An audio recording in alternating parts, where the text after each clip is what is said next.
Live from New Delhi, you're watching DD India News, India's voice to the world. I'm Lipakshi Khurana, coming up in the next hour. Conflict in West Asia escalates. Iran launches around 200 missiles towards Israel. Netanyahu vows retaliation. Iran suspends flights till Wednesday noon. We will keep to the rule we have determined. Whoever attacks us, we attack them.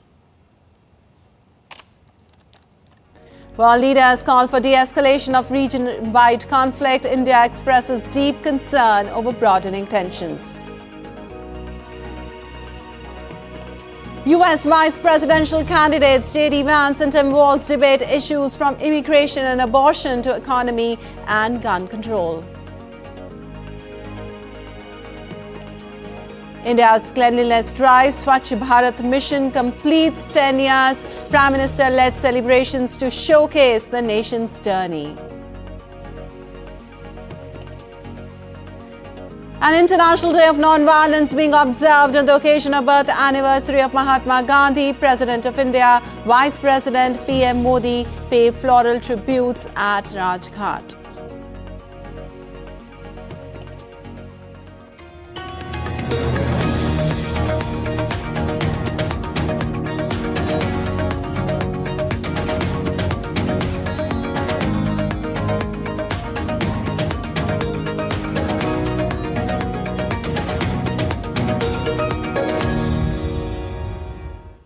Well, on to the details now. The prospect of a direct all-out war between two of the most powerful militaries in West Asia became more likely after Iran fired roughly 200 ballistic missiles at Israel, drawing strong reaction from Israeli Prime Minister Benjamin Netanyahu, who said Iran made a big mistake and will pay for it.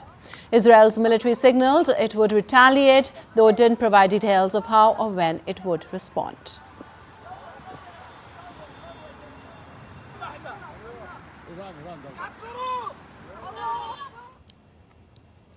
The Pentagon said that Israel intercepted the majority of the missiles and that there was minimal damage on the ground.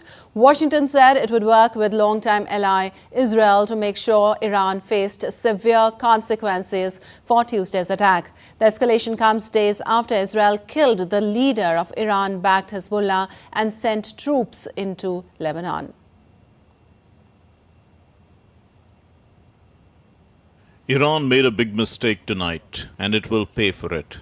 The regime in Iran does not understand our determination to defend ourselves and our determination to retaliate against our enemies. Sinwar and Deif didn't understand it. Nasrallah and Mosul didn't understand it. Apparently, there are those in Tehran who do not understand this either. They will understand.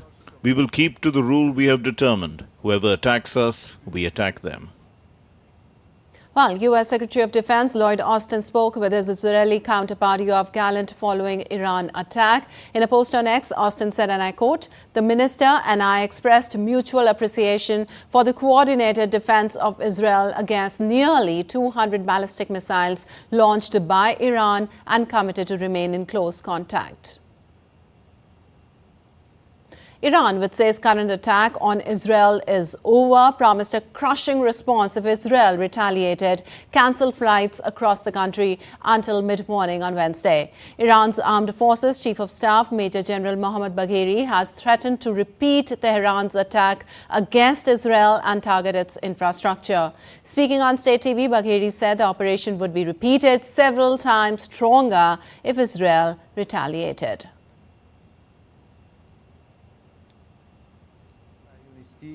If the Zionist regime that has gone crazy is not controlled by America and Europe and wants to continue these crimes or wants to do anything against our sovereignty and territorial integrity, tonight's operation will be repeated several times stronger and all their infrastructure will be targeted. Meanwhile, United Nations Security Council has called an emergency meeting on Middle East on Wednesday at around 1400 GMT, and the European Union called for an immediate ceasefire. In a letter to the Council, Israel's envoy to the UN, Danny Danon, accused Iran of trying to destroy Israel with a ring of fire from 7 fronts. Danon urged the Security Council to condemn the move and designate Iran's Islamic Revolutionary Guards Corps, or IRGC, as a terrorist organization. Well, the United States stands strong with Tel Aviv after Tehran fired a salvo of ballistic missiles at Israel on Tuesday. U.S. President Joe Biden has reaffirmed his country's support for Israel and described the barrage as defeated and ineffective, and ordered the U.S. military to aid Israel's defense against any future assaults. The United States military actively supported the defense of Israel, and we're still assessing the impact. But based on what we know now, the attack appears to have been defeated and ineffective. And this is testament to Israeli military capability and U.S. military. It's also a testament to intensive planning between the United States and Israel to anticipate and defend against the brazen attack we expected. Make no mistake, the United States is fully supportive of Israel. Well, U.S. Vice President and Democratic presidential candidate Kamala Harris called Iran as a dangerous and destabilizing force in the Middle East. I condemn this attack unequivocally. I'm clear-eyed. Iran is a destabilizing, dangerous force in the Middle East, and today's attack on Israel only further demonstrates that fact. Well, U.S. called on every nation in the world to join it in condemning Iran's attack on Israel. Israel, with direct assistance from the United States and its partners, was able to successfully defeat this attack. This was a brazen, unacceptable attack by Iran, and every nation in the world must join us in condemning it. Well, British Prime Minister Keir Starmer said Britain stands with Israel after Iran launched a wave of missiles in retaliation for Israel's incursion into Lebanon. I utterly condemn this attempt by the Iranian regime to harm innocent Israelis. We stand with Israel and we recognise her right to self-defence in the face of this aggression. Iran must stop these attacks, together with its proxies like Hezbollah. Iran has menaced the Middle East for far too long. Meanwhile, in a phone call with U.S. President Joe Biden, Japan's new Prime Minister Shigeru Ishiba said that missile attacks by Iran on Israel were unacceptable and warned against an escalation into full-on war. French President Emmanuel Macron said he strongly condemns Iran's new attacks on Israel, adding that in a sign of its commitment to Israel's security, it has mobilized its military resources in the Middle East on Wednesday. United Nations Secretary General Antonio Guterres appealed on Tuesday for an immediate ceasefire in Lebanon and for the sovereignty and territorial integrity of the country to be respected. Also, before this incident, India's External Affairs Minister Dr. S. Jaishankar, in an interview in Washington, D.C., had expressed deep concerns about the broadening conflicts in the West Asia and anything that happens between Iran and Israel. We are very much concerned at the possibility of a broadening of the conflict, not just what happened in Lebanon, but also, I referred earlier to the Houthis and the Red Sea. And, to some extent, anything that happens between Iran and Israel.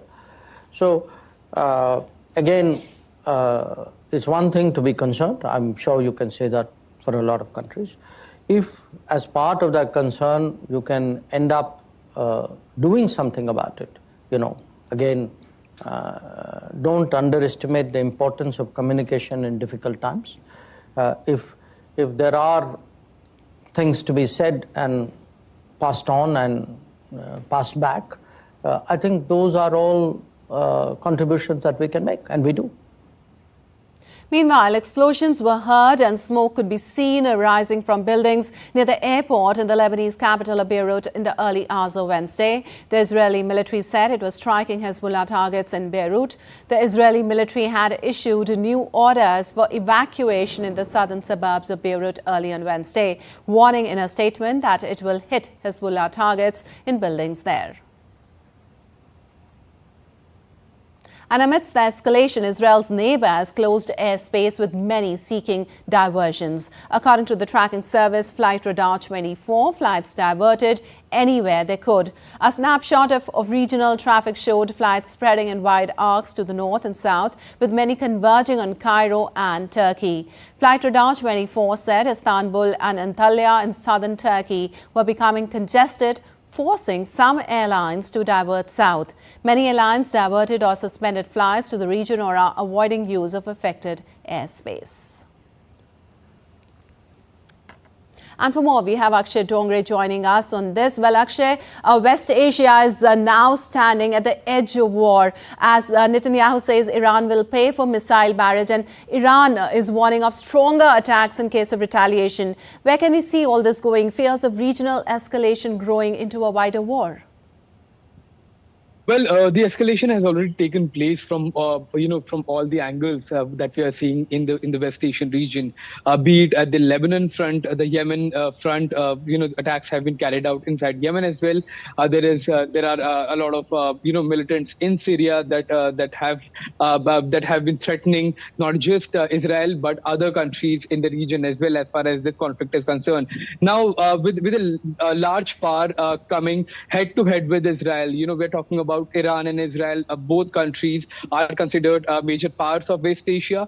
They hold a significant power as far as military power is concerned, economic power is concerned. And if these two countries have an open war, then it can destabilize the entire region as we all know it. But what happened last night, it can be interpreted in two ways. One is a simpler way to see that how Iran attacked Israel, and now Israel has said that they will retaliate. So it can be interpreted as an upcoming war that is coming, which is going to be lethal, not just for that region, but for the global economy as well, global trade. We are talking about crude oil prices shooting up. We're talking about the price of basic commodities also going up, because if it is directly proportional when it comes to the fuel prices, because if the diesel fuel goes up, the price of diesel goes up, then the transportation becomes costlier, then the basic commodities like vegetable and fruits become costlier in a country like India as well. So it is quite dangerous for the entire global economy. That is part one. However, the second, that is a more optimistic point of view, is the fact that it is direct. This war that is going on is also a war of perception. Or both the Iranian leadership and the Israeli leadership have to also make their local population, domestic politics satisfied as well, because after the 7th October attack, the Israelis have been quite unhappy with Benjamin Netanyahu and his leadership of failing to get all the hostages back. So to appease them, he has already cleared out the Hezbollah leadership, which has in fact helped him regain some of his popularity that was lost after 7th October. The second is Iran. Iran has been at the receiving end of Israeli attacks, be it in Lebanon, be it in Gaza. So the Iranian public has also been quite angry, and that is why the attack that took place yesterday, to some extent, that has made the Iranian public happy as well, that Iran at least has retaliated and has come out openly. So this is the right time, apparently, according to several security experts, where a ceasefire can be brokered, because both of the sides have attacked each other. Now both of their domestic politics is satisfied to a certain extent. So it remains to be seen that the UN Security Council meeting that has been called today, the emergency meet, that will be able to bring in about a ceasefire or not, because if not, then there is no stopping this war that is looking straight into the region of Middle East, West Asia. All right, as you said, Akshay, UN Security Council is to hold an emergency meet on the West Asia today. Do you see international pressure having some impact on the geopolitical situation, as one big fear for US and Arab diplomats is the possibility of Israel striking inside Iran, potentially against its nuclear facilities? Well, Lipakshi, highly unlikely that the United Nations Security Council will be of any help because it's been already 1 year of war. So far, the UNSC, all the permanent five, have not been able to come to any consensus and bring about any ceasefire. In fact, Israel has time and again spoken against the United Nations. In fact, when yesterday the General Secretary of United Nations, Antonio Guterres, had also spoken about a ceasefire. A lot of Israeli leaders had in fact attacked him on social media as well. So the United Nations and its credibility has already suffered an irreparable loss during this conflict because whatever directives that have been issued by the UNSC, they have not been followed on the ground. Be it the ceasefire, it was broken immediately a few hours after it was announced by the United Nations. So not much is expected. The US realizes that if it jumps also openly against the Iranian regime, then it also risks a global war because Russia has been a close ally of Iran, of Syria. So it can escalate into a major war. And 200 missiles which were fired at Israel were intercepted, many of them by the Iron Dome. But the Iron Dome also does not have infinite capabilities. If let's say if not 200, if let's say 500 missiles are fired or more than that are fired at simultaneous time, it will overwhelm Iron Dome. It can devastate Israel as well. So both the sides have to suffer losses if there is an open war. So both of the leadership are cautious as far as an open war is concerned, and that is why it has not been declared so far. Right, Akshay. Thank you so much for all those details. And still to come on DD India News Hour. History made in Mexico as Shane Baum sworn in as first woman president to serve a 6-year term until 2030, vows economic stability.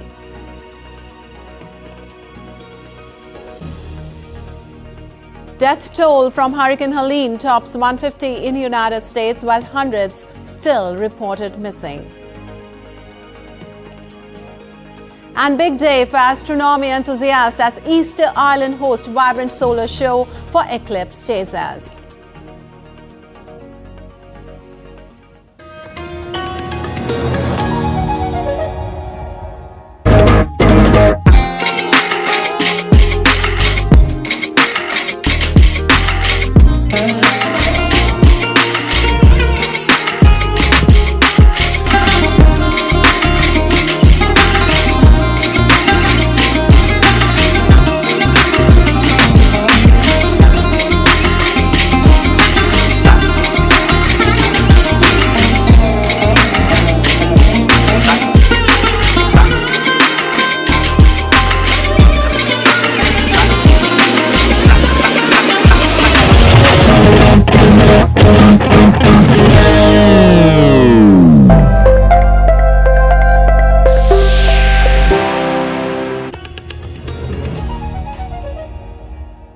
Welcome back. You're watching DD India News. I'm Lipakshi Kuran, and moving on, US vice presidential candidates Tim Walz and JD Vance debated each other in New York, with the pair clashing on the topics of West Asia conflict, immigration, taxes, climate change and energy. In almost 100 minutes debate between the two adversaries, the first question was related to the ongoing conflict in the West Asia, to which Democrat Walz argued that the former President Donald Trump is too unstable to be trusted at a time of crisis.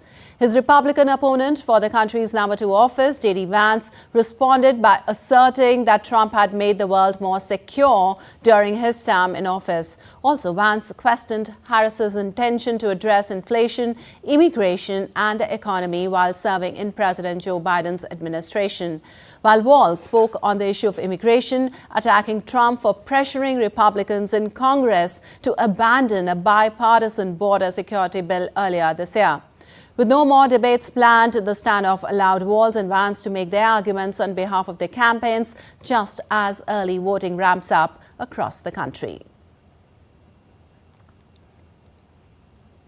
And DD India's Amit Mukherjee joins us for more on this. Well, Amit, a Middle East crisis opened a US vice presidential debate. What were the key takeaways from the much-awaited and only vice presidential debate between JD Vance and Tim Walz? Well, Lipakshi, it was indeed a very, very interesting conversation which we saw from Governor Tim Walz and Senator J.D. Vance, both vice presidential candidates representing from the teams of Kamala Harris and Donald Trump. Now, while Middle East crisis was one of the key points, in fact, the debate began with that. But also, which came up, the thing that came up with the economic state of the U.S., the healthcare system that is there, and of course, the gun licensing issue. You know, the accessibility of guns in the United States has been. These were some of the most important discussions which happened between the two vice presidential candidates. Now, while it was a very, very composed sort of a discussion which both the candidates had, but both the parties made their points very, very clear. They attacked the opponents, each other, but it was in a very composed manner. Now, talking about the healthcare system, that this figured in a very, very elaborate manner, because accessibility to good healthcare, especially to those people, for those people who have pre-existing conditions, whether quality health insurance will be available to them was one of the things that were debated. Economy was another thing that was debated. More take-home salaries for Americans, more jobs for Americans. These were some of, again, very, very major issues which came up.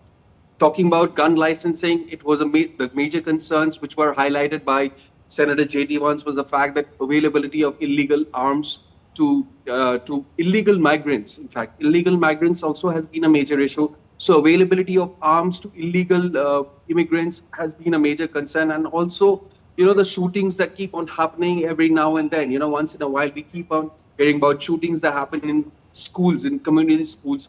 Those were, again, those were the highlights of the discussions, because both the candidates at the end of the day, they wanted to make schools more secure, make issue of gun licensing in a manner so that these kind of incidences are minimized. But one thing, again, J.D. Vance kept on, harping about was the fact that when Kamala Harris team is talking about, what they plan to do in case they are voted back to power, J.D. Vance constantly said the fact that while they are in power right now, what is stopping them from implementing those which the Harris team is talking about? Lipakshi? Right, Amit, thank you so much for all those details on the debate. And moving on, U.S. Republican presidential candidate Donald Trump held a campaign rally in Wisconsin on Tuesday. Trump promised to bring peace in the world if he wins November 5th presidential election. Trump slammed his Democratic opponent Kamala Harris and said if she gets 4 more years, the world goes up in smoke. Trump did not make new announcements regarding policy proposals, but rather highlighted plans previously outlined. If I win, we will have peace in the world again. I guarantee we will have peace in the world again. And if Kamala gets 4 more, unthinkable, right? If she gets 4 more years, the world goes up in smoke. This world will go up in smoke. If Kamala Harris gets 4 more years, instead of a golden age, America will be condemned to a fate of decline, desperation, and despair. That's where we are right now. Your family finances will be permanently destroyed. Your borders will be gone forever. Tens of millions more illegal aliens will invade our cities and towns. Well, Claudia Sheinbaum made history being sworn in as Mexico's first woman president. Sheinbaum was inaugurated at a ceremony in Mexico's Congress for a 6-year term lasting until 2030. Sheinbaum took the oath of office and received the presidential sash in a boisterous ceremony which marks the start of a 6-year term. Sheinbaum used her first speech as head of state to address investor concerns after the passing of a judicial reform pushed by her predecessor Andrés Manuel López Obrador. Sheinbaum vowed to ensure that Mexico's economy remains a secure destination for international investment. She reiterated the central bank would be autonomous and that a reasonable debt-to-GDP ratio would be maintained. The government will present its first budget before November 15th. Meanwhile, Sheinbaum's received the baton of power from Mexican, Indigenous and Afro-Mexican women on Tuesday during her inauguration as the first female president of North America. As part of the ceremony, Sheinbaum participated in ancestral rituals. The ritual meant to cleanse, purify and invoke the protection of natural forces before being handed the symbolic baton.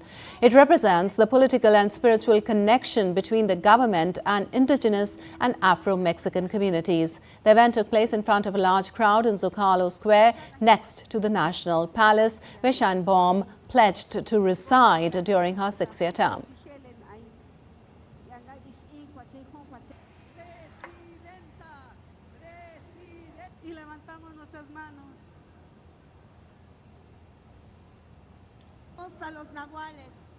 And judiciary workers took to the streets to protest the judiciary reform recently approved by the Mexican Congress on Sheinbaum's inauguration. Parallel marches outside the Congress building drew university students and workers of the judiciary to demand a dialogue with the new government president. A controversial judicial reform proposed by outgoing Lopez Obrador, under which judges will be elected by popular vote, was passed in Congress in September, prompting internal and international criticism. Lopez Obrador's popularity helped usher Sheinbaum to a landslide victory in the June elections. And British Prime Minister Keir Starmer will travel to Brussels on Wednesday to hold talks with European Union leaders about putting the Brexit years behind us and bolstering ties with the UK. The Prime Minister has vowed to reset relations with Europe following tensions between the previous Tory government and the EU, though his government won't seek wholesale negotiations of the Brexit deal that took Britain out of the bloc. But he's seeking to tweak the relationship in a range of areas. The European Union shares his desire for a joint security pact, as well as tackling barriers to trade. Starmer has already visited Berlin, Paris, Rome and Dublin since the election to lay the groundwork for a reset in ties. Apart from von der Leyen, Starmer will also hold talks with European Council President Charles Michel and President of the European Parliament Roberta Metsola on Wednesday. And the 26th Water, Energy, Technology and Environment Exhibition 2024 began on Tuesday at the Dubai World Trade Center in UAE. Exhibition featured 16 international pavilions from 14 countries, underscoring its global significance in promoting sustainable technologies. The event witnessed a strong Indian presence with 29 leading companies participating in the Indian pavilion. The robust Indian presence at WETEX reflects the flourishing UAE-India economic relationship. We are participating in Dubai WETEX Expo, where we have brought more than 14 companies here, those who are showcasing new technologies and innovation which is going to transform the whole water treatment industry of Middle East and GCC countries as well as Africa. We have brought innovations such as technologies which will also have benefit for the green environment, where the water wastage and sewage treatment and effluent treatment all having a sustainable solutions for the same, which is cost effective for countries like a lot of countries like Africa and all. Over here visitors are there, so they will get very cost effective technology and solution from us. Well, the death toll from powerful storm Helene, which battered the southeastern United States, has climbed to at least 155. Hundreds of people have been reported missing as rescue workers searched for survivors across North Carolina. The death toll is expected to rise once rescue teams reach isolated towns and telecommunications are restored to affected areas. But more than 1.4 million energy customers are still in the dark. Hundreds of roads were closed and thousands of people have registered for U.S. Federal Emergency Management Agency assistance. Helene made landfall in Florida on Thursday as a powerful Category 4 storm. Governor Roy Cooper conducted an aerial tour of the hardest hit areas. He also visited Mission Hospital in Asheville and met with organizations and people helping meet the needs of those affected by the storm. Cooper said that the damage from Hurricane Helene was extensive and devastating. Cooper said the National Guard and emergency workers from 19 states have been deployed to help. Meanwhile, U.S. President Joe Biden said he would visit North Carolina on Wednesday and Georgia and Florida soon after. He may also ask the U.S. Congress to return to Washington for a special session to pass supplemental aid funding. Biden said the devastation left behind by Helene is the worst ever, and the process of rebuilding the hard-hit area will take years and likely cost billions of dollars. Well, while in Taiwan, schools, offices and financial markets were closed ahead of the arrival of a weakening typhoon Typhoon on Wednesday. The typhoon is likely to bring storm surges along the coast and torrential rain. The government has also issued an advisory asking people in the key port city of Kaohsiung to stay at home and away from the sea, rivers and the mountains. All cities and counties in Taiwan has declared a day off. Domestic flights have been cancelled for the day along with dozens of international ones. An eastern island in Chile has become the focal point for astronomy enthusiasts this week, as a solar eclipse will dazzle the skies on Wednesday, attracting visitors worldwide. Eclipse chasers and tourists have arrived on the island to witness the breathtaking rare phenomena. The astronomical event, known as the Ring of Fire, will be totally or partially visible from some regions of Argentina and Chile. And still to come on DT India News Hour. India's Ministry of Home Affairs to provide 5,858.60 rupees crore in aid to 14 flood-affected states. 2 Indian Navy women officers are all set to conquer the 7 seas in 8 months. And Telangana Cyber Security Bureau concludes operation in Rajasthan, bust a major cybercrime ring in Rajasthan.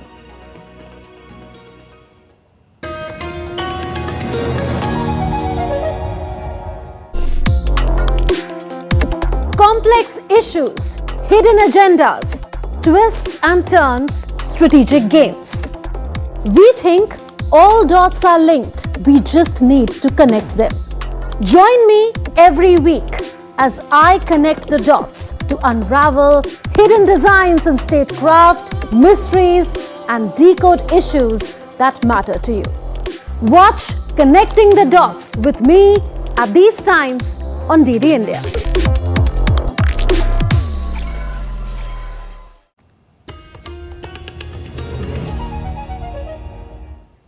While you're watching DD India News, I'm Lipakshi Khurana, and time now for a quick recap of the headlines. Conflict in West Asia escalates. Iran launches around 200 missiles towards Israel. Netanyahu vows retaliation. Iran suspends flights till Wednesday noon. World leaders call for de-escalation of region-wide conflict. India expresses deep concern over broadening tensions. U.S. Vice Presidential candidates J.D. Vance and Tim Walz debate issues from immigration and abortion to economy and gun control. India's cleanliness drive Swachh Bharat Mission completes 10 years. Prime Minister led celebrations to showcase the nation's journey. International Day of Non-Violence being observed on the occasion of birth anniversary of Mahatma Gandhi. President of India, Vice President PM Modi paid floral tributes at Rajghat.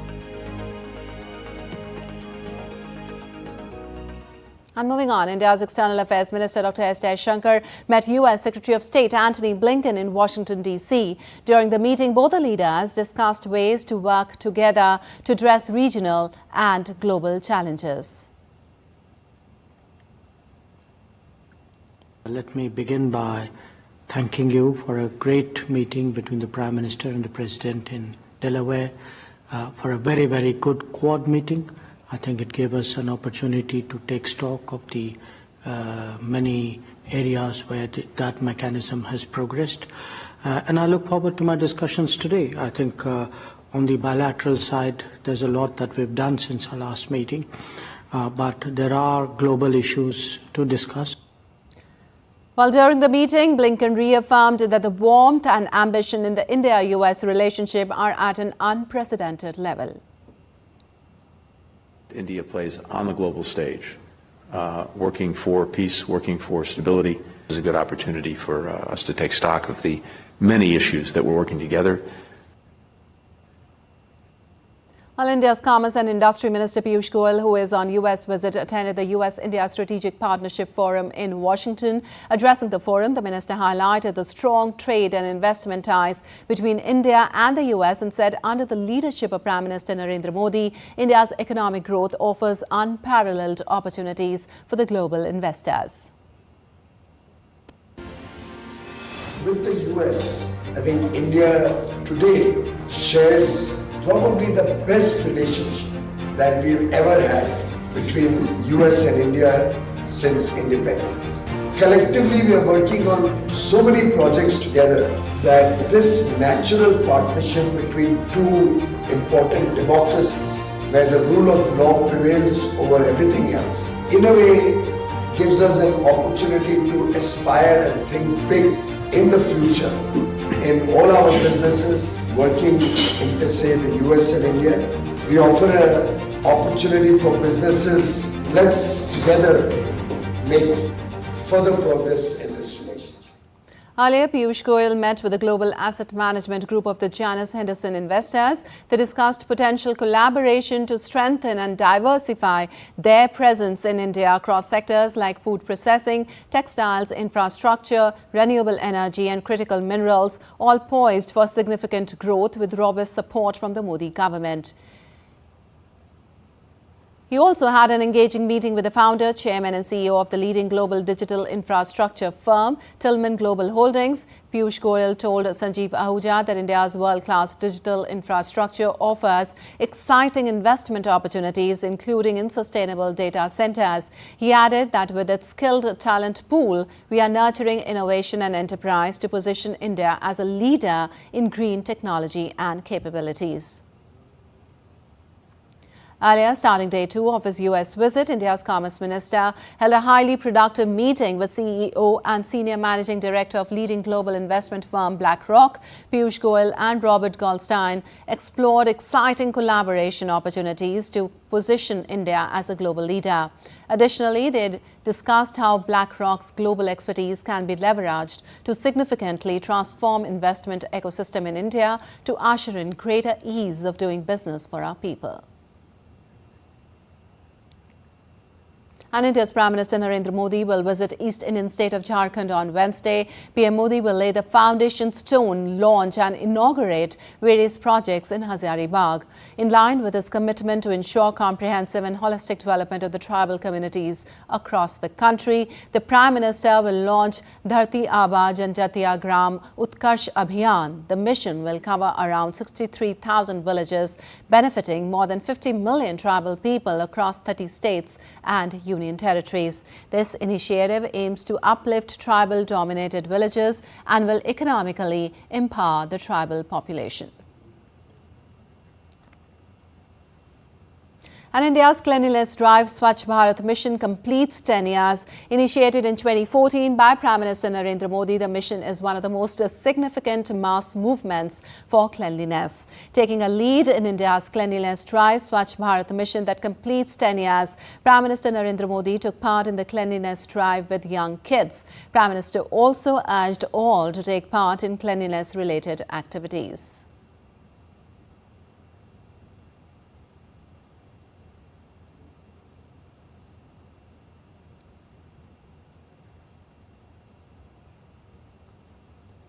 And India's Health Minister and Bharatiya Janata Party President JP Nadda, along with other BJP leaders, participated in a cleanliness drive in the national capital to mark the 10 years of Swachh Bharat Abhiyan.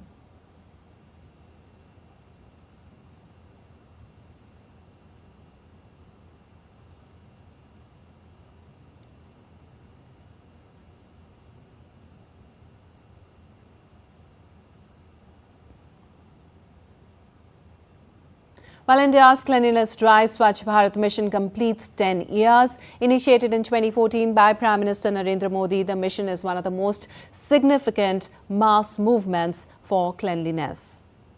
Marking the completion of 10 years of the launch of Swachh Bharat Mission, PM Modi launched and laid the foundation stone for several projects related to sanitation and cleanliness worth over Rs 9,600 crores. It includes projects aimed at enhancing urban water and sewage systems under Amrut and Amrut 2.0. 10 projects focused on improving water quality and waste management in Ganga Basin areas under National Mission for Clean Ganga, and 15 compressed biogas plant projects under Govardhan scheme. And in a tragic incident in western state of Maharashtra's Pune district, 3 people, including 2 pilots and an engineer, died after a helicopter crashed. The private helicopter, which was travelling from Oxford Golf Resort to Mumbai, crashed in the hills within the Hinjewadi police limits. As investigations continue into the latest crash, authorities are focusing on gathering more information about the aircraft and the victims.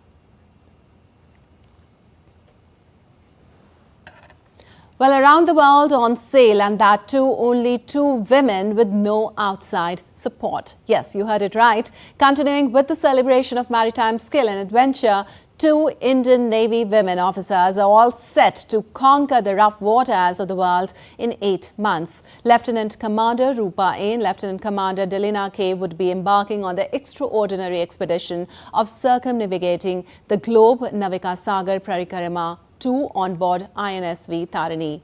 The duo have been preparing themselves for this expedition for the last 3 years. DD India correspondent Vishal Baristo reports for more from Goa on this.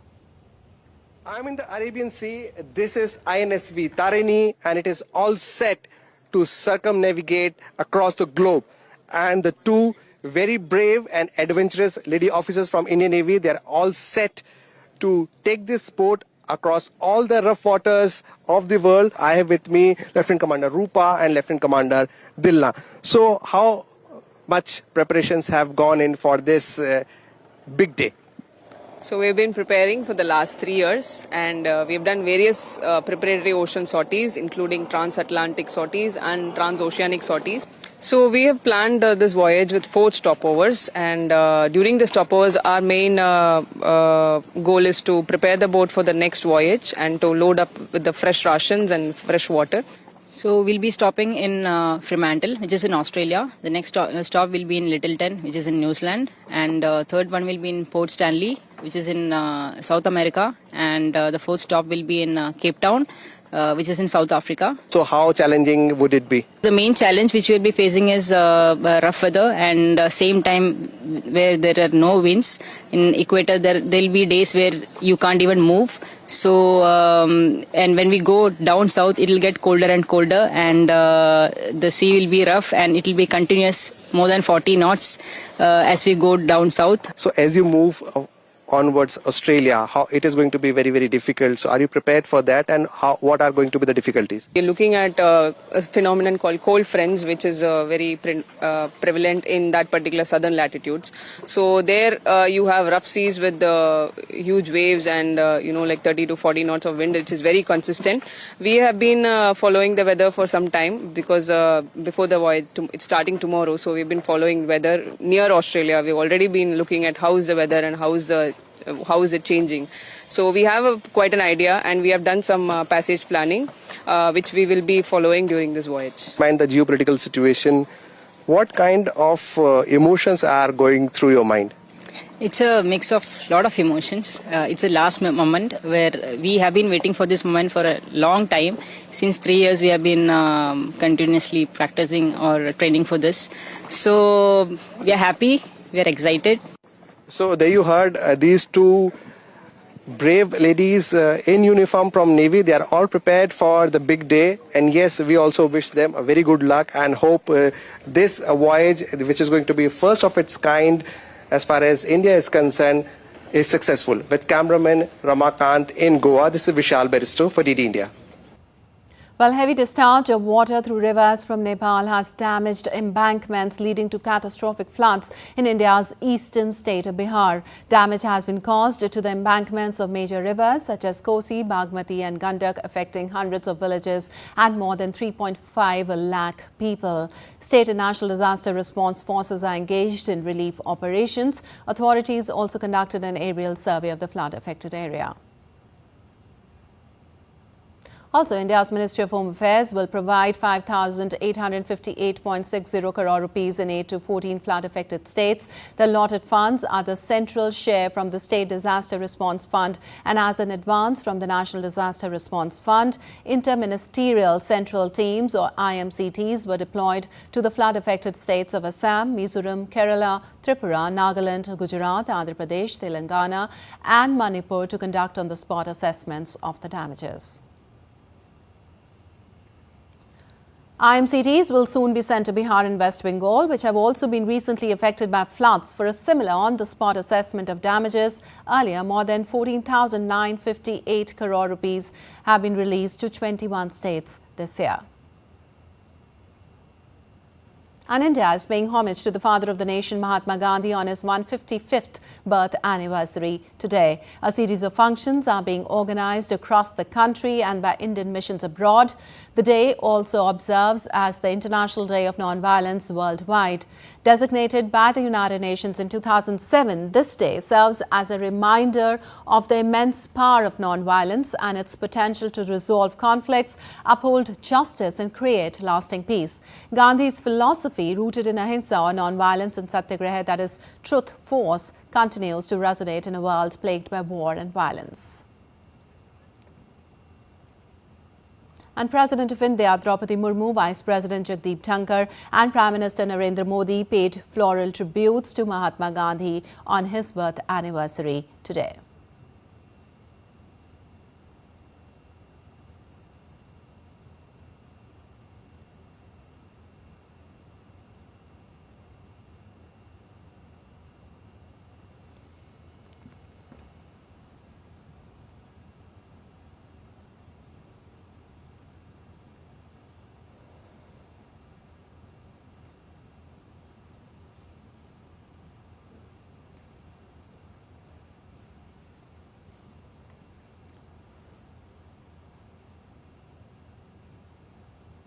Also, the nation is remembering former Prime Minister Lal Bahadur Shastri on his 120th birth anniversary today. President Murmu, Vice President and Prime Minister Modi, along with other dignitaries, paid floral tributes to Lal Bahadur Shastri at his Samadhi, Vijay Ghat in New Delhi.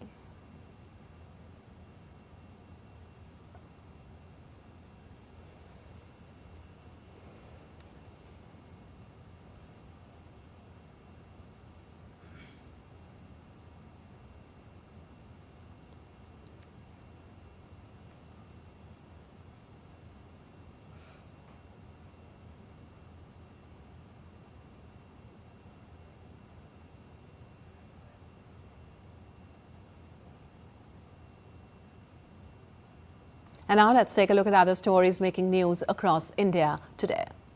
Cybersecurity Bureau of Southern State of Telangana has successfully concluded a 20-day operation in northwestern state of Rajasthan. Under the operation, 27 cyber criminals were arrested and significant evidence related to their unlawful activities was seized. The arrested individuals were involved in a sophisticated scheme that involved using stolen identities to loot over 11 crore rupees through 29 fake bank accounts. Telangana's capital city of Hyderabad's police has imposed a ban on the use of high-decibel DJ sound systems and firecrackers during religious processions in the city. A notification regarding this was issued to tackle noise pollution, public health issues and potential law and order issues. Northeastern state of Assam's Kaziranga National Park and Tiger Reserve reopened on Tuesday for the 2024-25 tourist season after being closed during the monsoon. The park is now open for jeep safari in 3 ranges: Kaziranga Range, Western Range and Bura Pahar Range. With 2,613 rhinos as of 2022, Kaziranga National Park is recognized globally for its rhino conservation efforts.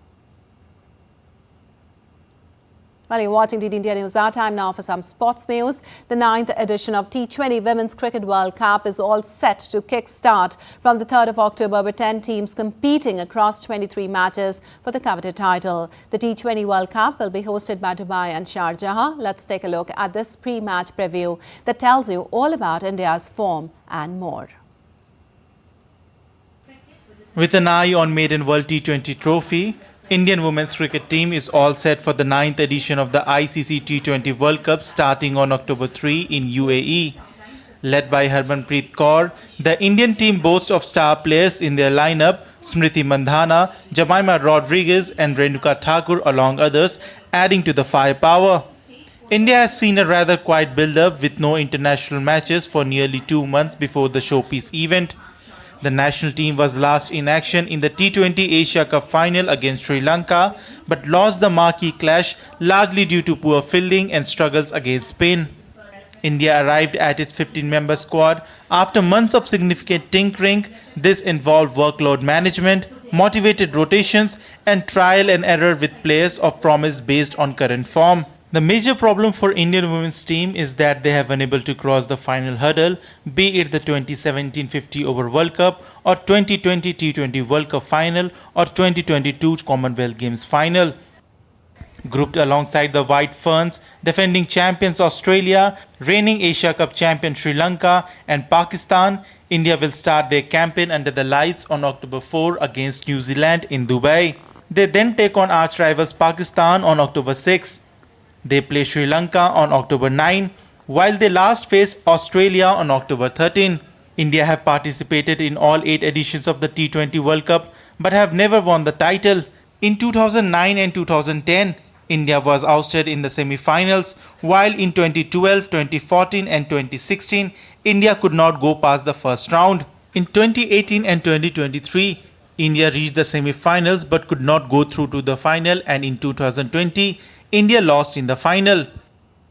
The women in blue have been among the better teams in recent times, but they are yet to lay their hands on the trophy. With tough competition ahead of them, India is set to go for glory and would want to clinch their maiden World Cup title. The wound of their semi-final exit in the 2023 edition is still fresh, and this year's tournament presents the perfect opportunity for retribution. If India can maintain composure and execute their plans effectively, this could finally be their year to lift the coveted T20 World Cup trophy. Sports Desk, DD India. And India continued to assert its top position in the ongoing Cycler World Test Championship by fighting against the odds to complete a series sweep against Bangladesh. India continues to sit at the top with 8 wins in 11 matches with 98 points and a point percentage of 74.24%. Australia and Sri Lanka remain the closest competitors to challenging India's dominance at the top. The baggy greens continue to breathe down India's neck in the second spot with 90 points in 12 matches and a point percentage of 62.50%. Meanwhile, Babar Azam resigned as Pakistan's white ball captain on Tuesday, saying he wanted to focus on his playing role in the future matches. Azam's resignation came a week before Pakistan's 3-match test series against England starting in Multan on October 7th, in which he was named in the 15-man squad. Pakistan also has a white ball tour of Australia next month, where Azam was due to lead the side, but now the Pakistan Cricket Board will have to name a new skipper. Azam, who turns 30 in a fortnight, was sacked as captain of all 3 formats in November last year, following Pakistan's first-round exit from the ODI World Cup held in India. And the musical psychological thriller film Joker: Folie à Deux is set to have an international release on Wednesday. A sequel to the 2019 Academy Award-winning film, the director-actor duo of Todd Phillips and Joaquin Phoenix, teamed with singer-actress Lady Gaga. Diptanshu Kashyap has more on this. From acclaimed writer, director and producer Todd Phillips comes the much anticipated follow-up to the 2019 Oscar-winning film Joker: Folie à Deux reunites Phillips with Joaquin Phoenix, who stars alongside Oscar winner Lady Gaga and Academy Award nominees Brendan Gleeson and Catherine Keener. Phoenix won the Best Actress Academy Award for the first film. I wanted to know what the character was like after the events of the first film, what happens when he's sitting in a cell for a couple years and thinking about what he did. And so I just thought it was really interesting. And then they kind of talking about this musical element, which of course was such a big part of the first film, but not quite like this. And it felt like in some ways a natural extension and yet something that felt entirely new at the same time. The film first premiered at the Venice Film Festival on September 4th, where it competed for the Golden Lion Award. It received polarized reviews with praise for the performances and production design, but criticism for the screenplay and character development. You know, I think the way that we approached music in this film was very special and extremely nuanced. I wouldn't necessarily say that this is actually a musical in a lot of ways. It's very different. The way that music is used is to really give the characters a way to express what they need to say, because the scene and just the dialogue is not enough. After Venice, Joker Folie Deux also premiered in London and Los Angeles. It will premiere internationally on October 2nd and in the US on October 4th. Diptanshu Kashyap's report for DD India.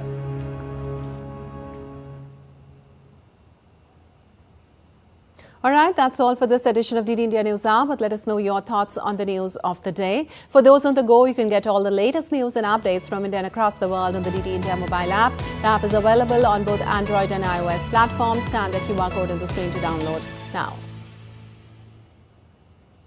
Well, we'll be back with more news as it breaks here on DD India. I'm Lipakshi Khurana from all of us here in Delhi. Thanks for watching DD India News Hour.